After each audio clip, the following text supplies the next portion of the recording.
All right, so I'm going to show you how to find the definite integral of an absolute value function. So first off, I'm going to sketch this so I can get an idea of what it looks like. So I'm going to sketch the function from -4 to +4 because that's the endpoints of the interval.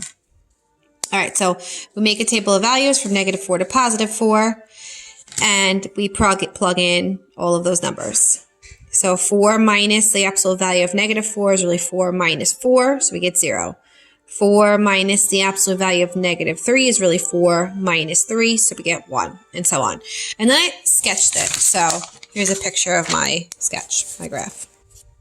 All right, so now, if I look at this function here, I can look at it as two different functions that make up the absolute value function. So if I cover up the green part, the pink part here, I have a green function, which is just a linear function. It has a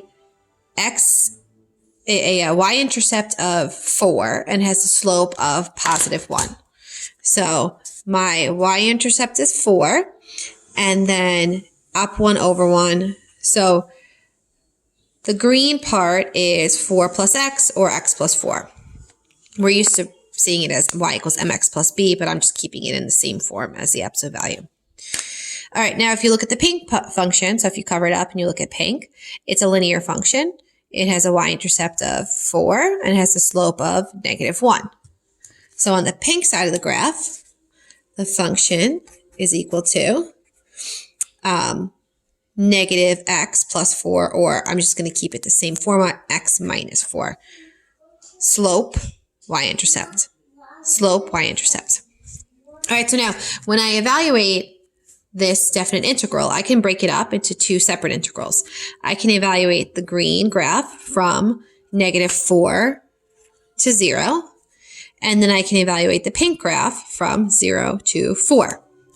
So I'm going to do that. I'm going to go from -4 to 0 on the function x plus 4 or 4 plus x.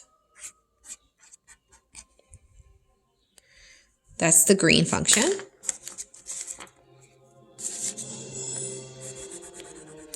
And then I'm going to evaluate from 0 to 4 on the pink function.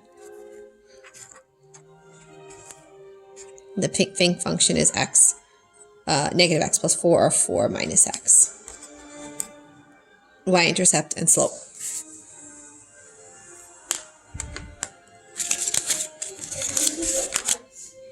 This is pink. And my additive interval property says that if I add these two together, I'll get the area under the entire thing. So the first little integral is going to get this piece here. And the second integral is going to get this piece here. So together it will give me the integral from -4 to +4. All right, so let's start by integrating this one. So to integrate this, we get 4x plus x squared over 2. And we're going to evaluate from -4 to 0. Okay, so what this tells me is do f of b minus f of a. So f of b is 4 times 0 plus 0 squared over 2. That's f of b. Minus, now I put -4 in, 4 times -4 plus -4 squared over 2. So this whole thing becomes 0 minus, this is -16 plus 16 over 2 is 8. So this is 0 minus -8. Double negative makes 8. So the 8, remember what we're doing, just represents the green section. So this is 8 square units, which makes sense because this is a triangle. So half the base times the height, half of 4 is 2. 2 times 4 is 8. And now I know that the other pink one's going to be 8 too, but I'm going to use integration. All right, so when I integrate this, I get something similar, except it's just a negative x squared over 2. Okay, so now I do f of b, oh, got the x, f of b minus f of a. So I have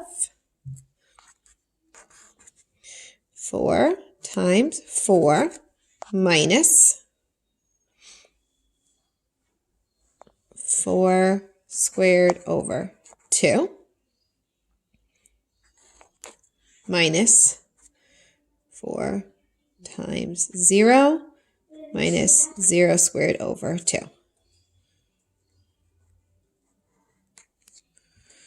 So I put 4 in both spots. I put 0 in both spots. Okay, so this is 16 minus 8 minus this whole thing just becomes 0. All right, so I have 16 minus 8, which is 8. So the whole pink section is 8. That's pink. So my additive interval says I need to add these two to get the entire definite integral. So the entire definite integral is 16. So that means that the definite integral from negative 4 to 4, or 4 minus absolute value of x dx, is 8 plus 8, which is 16. This section is 8.